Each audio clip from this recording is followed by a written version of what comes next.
Welcome to Southern Salon Podcast. I'm Amy Clark Spain. And I'm Brittany Robertson. We're excited to have a guest with us today, Dee Thacker Ayers, owner of Lynette Boutique. Dee, welcome to Southern Salon Podcast. Hi, thank you all for having me. So I've known Dee for several years. I had you as a student, and you stood out because I was telling Brittany that you stood out because you were one of the few people who could not only understand my theory classes, but you enjoyed them, which is very rare because theory is not something that people enjoy. But it's been so much fun to watch you over the years since you graduated from the communication studies department and watch you as you developed this career path and launched your own business. It's been exciting to see it grow. And so we're looking forward to learning more about that process. I wanted to kind of ask you a little bit about your path before you started your own business, kind of what that looked like from the time you graduated and what that path looked like.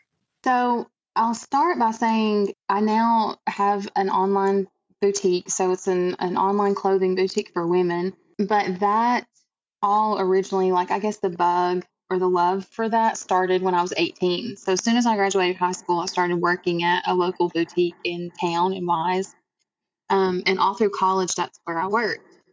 So I worked part-time and I learned all about the vendors and how to purchase things. And I went to the Atlanta markets and the New York markets. And when I graduated in 2011, I still worked there part-time for a little bit until I got my first, quote unquote, big girl job. And I went into outside sales in the healthcare field of various sorts. I've done home health. I worked for a physical therapy company.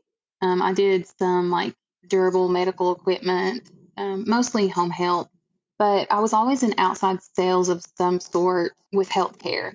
And the reason for that is I was building my resume so I could get a job in pharmaceuticals. That was always the goal. And it's very, very hard. It's a very hard industry to get into.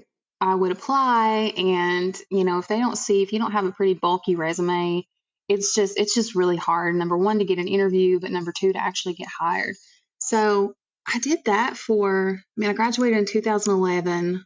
So I worked for 5 years with two, maybe three different companies. And then finally in 2016, I got an interview with one of the biggest pharmaceutical companies in the world. And it was for a job in Chattanooga. So I was still living in Wise, but my now husband was here in Tennessee. And so not only was it my opportunity to get in with pharma, but it also allowed me to move to Tennessee to be with him. And so I did the whole interview process, which is crazy. It's so excruciating. It's 5 different interviews and I got the job. So I moved down here in 2016 and I started working in what I thought was my dream job. And so then I did that for 3 years. So how did you decide then to make the transition from the pharmaceutical rep job? That's a pretty huge swing from one type of work to another to launching your own business. And I know that was scary. I don't even have to ask that question. I'm sure that was a scary thing to think about. How long did you think about it before you did it, and why did you do it? I always knew deep down that I wanted to own my own business. And I didn't really know in what capacity or how, but my dad works for himself and has his own business. And so to me, that was always the ultimate goal and dream, to work for yourself. I've always been so in awe and inspired by that. And so I always knew I wanted to do that in some way, but I really suppressed it for so long because it is so scary. And when you get a nice cushy job that gives you, financial stability and sets you up for your future, and it's hard to explain to people, I have all of these things on a silver platter, but I'm really unhappy and I kind of hate my life.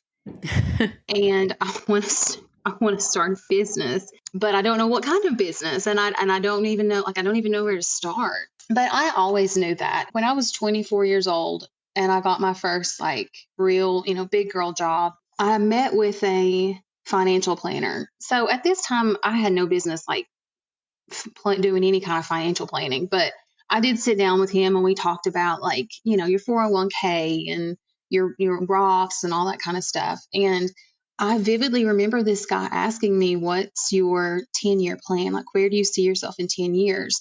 And without a beat, I said, I see myself working for myself, having my own business of some sort. And I see myself having freedom because of that to start a family. I mean, that was well over, I was 24 years old at the time. But it's kind of like those passions, and I think those gut feelings and gifts and desires, they're there for a reason. And a lot of people suppress them because of reality. You need insurance, you need a good income, you need, stability. For years, I just suppressed those desires and the things I really wanted to do because I had a good job and I thought pharma was, the best of the best. And I thought that's what I wanted to do. And I tried so hard to make myself fit into that box. My husband was so supportive throughout this whole thing, and he knew I was unhappy. And so there was a lot of prayer, a lot of fasting.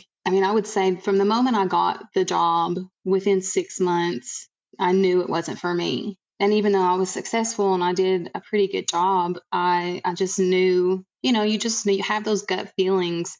I just knew it wasn't for me, but I didn't know how to get out. So it was, 3 years essentially of prayer and fasting and feeling like, God, you're not hearing me, you're not helping me, I'm stuck in this. But eventually, you have to be reasonable. It's not like I just woke up one day and quit my job. Like, it took, like I said, prayer and fasting and, from a financial standpoint, preparation to be able to do that. Well, we're almost 10 minutes in, and I forgot to say that at the end of the podcast, for our listeners, if you listen all the way to the end, Dee is going to have a special gift for you, a special announcement. And so I forgot to say that at the beginning, but I just want to make sure our listeners know that. I'm sitting here like looking around like, God, did you want her to tell me all this stuff? Because I mean, you're preaching to me right now, Dee. You're preaching to me,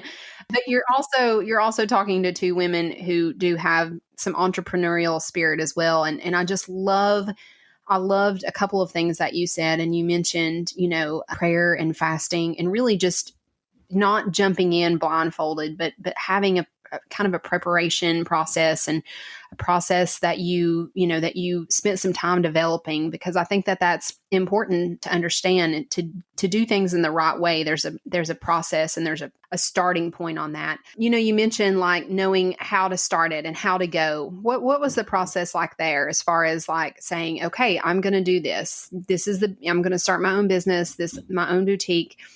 Here I go. What was that process like? So one of the most difficult things was deciding what I actually wanted to do. And I mean, I read books and I listened to podcasts, and one of the best pieces of advice I got or received was start with something that you're good at, that people know you for, people ask you about. So when I was in pharma, I would go, I did lunches, we feed doctors every day. So we feed an entire doctor's office, and I would sit down with the staff, the nurses, the nurse practitioners, all these people. And the advice is, what do people ask you about? What do people come to you for your opinion or your advice? Or what do people ask you how to do? And so for me, it was clothes. It's always like fashion and clothes or beauty. And so even though my ultimate goal in life is not necessarily to sell clothes forever, that's the quickest way I could start making money. Even though my goal maybe is to speak. Like, I see myself speaking in some capacity with women. I'm just really passionate about working with women and helping them like find their full potential and become who they're supposed to be. Like, I'm so passionate about that. But it makes no sense to try and start a business surrounding that, like speaking or working one-on-one with women with their businesses. How would I make money at that? And so whatever the thing is that you can just start making money at, like tomorrow, do it. Like maybe you're super fit and people ask you about your workouts all the time, but that's not your goal in life. Like maybe you want to do this other thing, but maybe to get to that point, you need to start small and you need to start with what you have. And so what I had at the time was I love fashion, I love clothes, and I love to dress, to dress women, I love to dress myself. And I also have 4 or 5 years of experience with boutiques and how they run and how it works. So that's how I came to the decision of, okay, I'm going to start a boutique. I'm going to start an online boutique. And then from there, the process was, you'll start this, it'll be online. And the plan initially was for me to stay with my pharma job and do this on the side.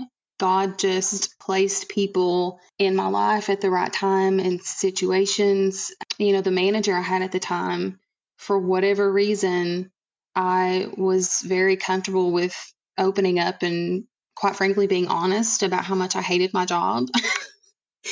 And so it was just a very organic, natural flow of conversation that eventually led me to a place where I had so much peace that I knew it was the right thing to do. Like, it was just like God presented this opportunity. Like, you've been praying about this for years, and now you and your husband decide to start a business and stay at your job. But actually, this is what I'm giving you. This is your out. This is your chance. I quit. I left. And then I came home, which was hard for my ego, because I've always worked. I've always paid my bills and supported myself. And so there was a 3-month time span there where I was completely and solely dependent on my husband and his income. So that was a whole other thing. But anyway, I took 3 months to just build everything, to order inventory. You have to get your business license. You have to buy the LLC, do all of that, tedious paperwork for taxes. And then I started building the website. And then, of course, marketing.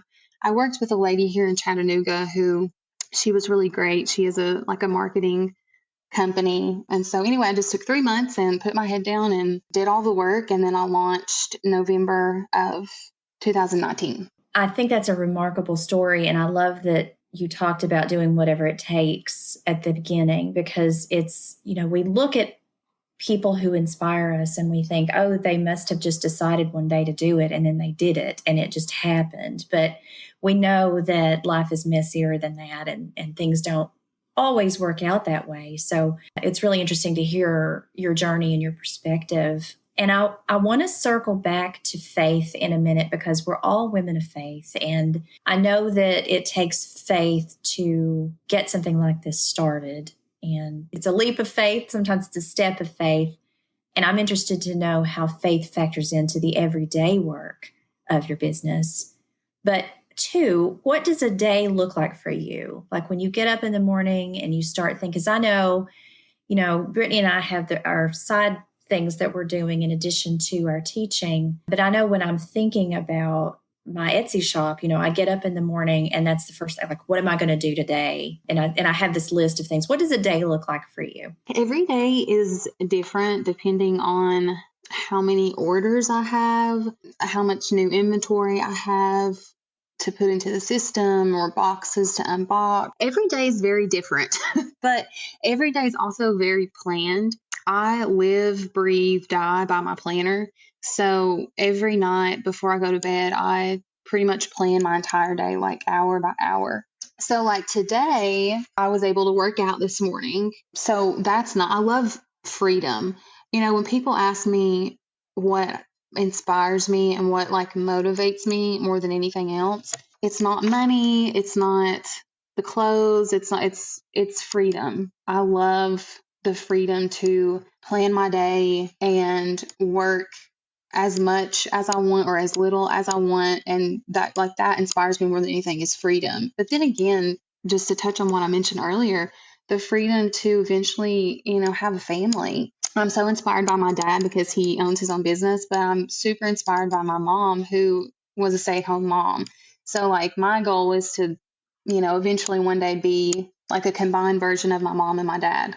I want to have it all. I want to have the business, but I want to be able to be hands-on and raise my own children, But anyway, so like today, as soon as I finish with this, I think I have like 4 packages to get out. So I'll do my packages, and sometimes I'll take them to the post office, but I'm pretty good friends with my mailman now. So I usually just like wait for him to come by, and I'll take my packages down to the road and give my packages to the mailman. And then every day there has to be something going on because I'm only online. If I'm not sending out an email or doing something on Instagram or something on Facebook, like I don't make sales. It's very much reflective of how active I am on socials and through email. So I'm on my phone a lot. I'm like answering messages from people. People ask me often like how sizing runs on things. And so when I wake up first thing in the morning, I try to like have my coffee and do a few things before I sit down and like dig into my phone. But I give myself at least like an hour every morning to do like email and then Instagram messages and Facebook messages and comments and all that. Like I give myself at least an hour in the morning to do all of that. But then later today, I have a Zoom call at 2:00 with it's a new system I'm thinking about using for the business. It's called Comment Sold. I don't know if y'all have heard of that, but I'm just always trying to find new ways, just different innovative things to do through social to build business. And so this is just one of those things. So I'm going to do a call at 2:00 and see what that's about. But then another thing is that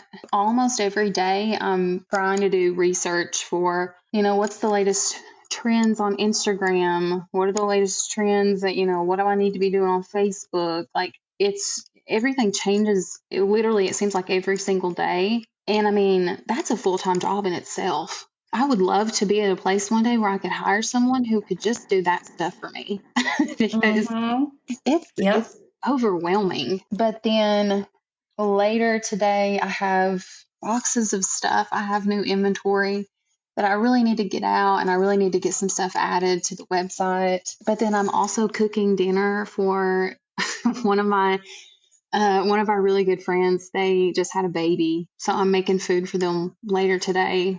So again, that's back to the freedom thing. Like I love to cook for our neighbors sometime. Like I love that I have the freedom to do that. If I want to like cook a meal for somebody, I just plan my day. I have to get everything else done. And then I give myself like a 2-hour block, and it's like, okay, I'm done. I've got to step away from Instagram or whatever. And I'm cooking soup for my friends later. Every day is different, but it feels like every day is pretty jam-packed. I've learned that my best working hours are between like 11 and 6. And my best, like I'm most creative and most productive from like 2 to 5 in the day. And that's so interesting. And I feel like with a normal, 8 to 5 job, I didn't really have the freedom to realize that or tap into that, but that's a day in life. It's every day's different. Sometimes it's wild and sometimes it's calm. Well, something that I heard that just kind of resonated with me when you were talking, and I know Amy was probably thinking the same thing in some ways, is you have created a job for yourself that you enjoy doing that has given you what you want. And you really have figured out at a very young age, the most important part of a job is not the money. It is the satisfaction and the joy in being able to do it. And that's my opinion. There's no science behind that, but I feel like that's my opinion. And I feel like that's something that has taken me a while to get to as well. That journey of finding, like, you've got to wake up and you've got to be able to have something that makes you excited to do it and to work it. And I will say, Dee, is kind of a fellow entrepreneur. One thing for me led to another, which led to another, which led to another. And it's an ever evolving process. And I think it's the biggest thing is taking that first leap and stepping out on your own, saying yes to things that scare you, and really just being able to go from there. And it sounds like God is lining those footsteps up to just do some pretty incredible things through you. It just blows my mind sometimes how amazing this whole journey is and has been. And, sometimes I think to myself, man, I could have done this years ago if I knew the result and I knew how it would feel and the peace that I would have. I think that's the thing that is just overwhelming, is the peace. I would say for 3 years, I was just in an emotional turmoil because I was doing something that I just don't feel like was for me. And it felt so wrong. And as soon as you, like I said, you start listening to those gut feelings and those desires and those passions, like they're there for a reason.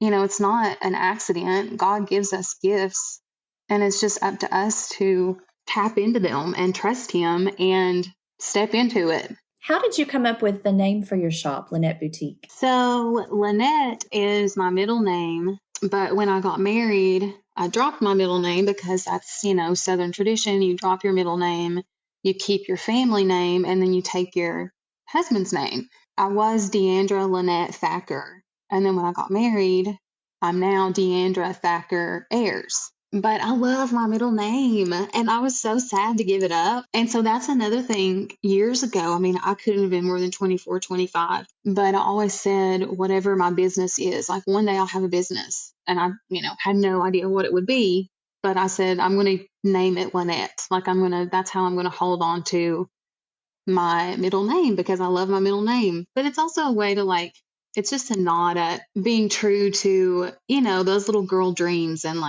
those ideas that were so far-fetched. It's kind of a way of honoring that, little girl in me. I know that all three of us have husbands. We have spouses that support the work that we do.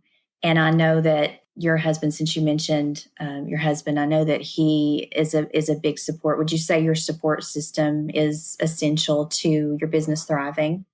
Yes, and I wouldn't be here without him pushing me and encouraging me. Towards the end, before I actually left and quit my job, things were just so bad, and he could see it. One night, he literally took my phone and he was like, if you don't do this, I'm going to call your manager for you and tell them that you're done and you're not coming back.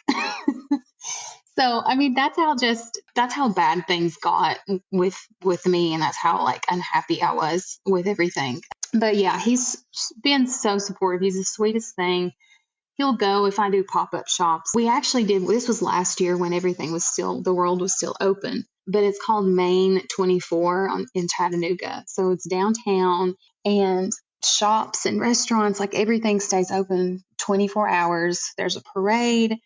And it's just madness, so many people. And he worked the whole thing with me. He was helping women pick out shirts and take them to the dressing room and putting their clothes in for him. And they would come out and try things on. He's like, that looks great. It looks amazing.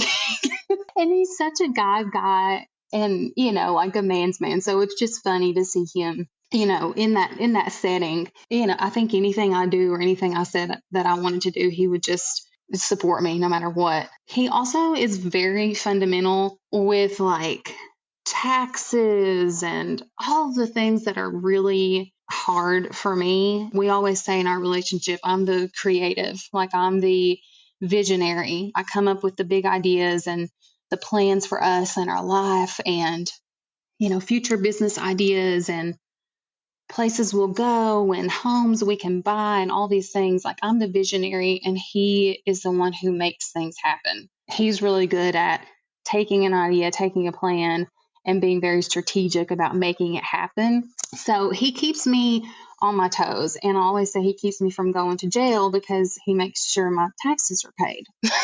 That is so funny, but that is so important, and to have not necessarily even just a spouse, but people that are around you that are supporting you. And, one of the things that I have realized the older that I get, it's important to create that kind of tribe too, in terms of, the people that you align yourself with as friends and as business partners and acquaintances, just people that are supportive and people that are helpful and willing to listen. That's just such an important part of the process as well. When I put my notice in and I left my job, I didn't tell a lot of people. It was about 2 weeks before I started opening up and telling people outside of my parents and my husband and my sisters, because I was just so scared of the opinions of others and what they would think. It sounds crazy to tell someone that you left this amazing, fancy job to essentially go home and not make anything for a few months. But like you were saying, fortunately, I really did have, my parents were so supportive.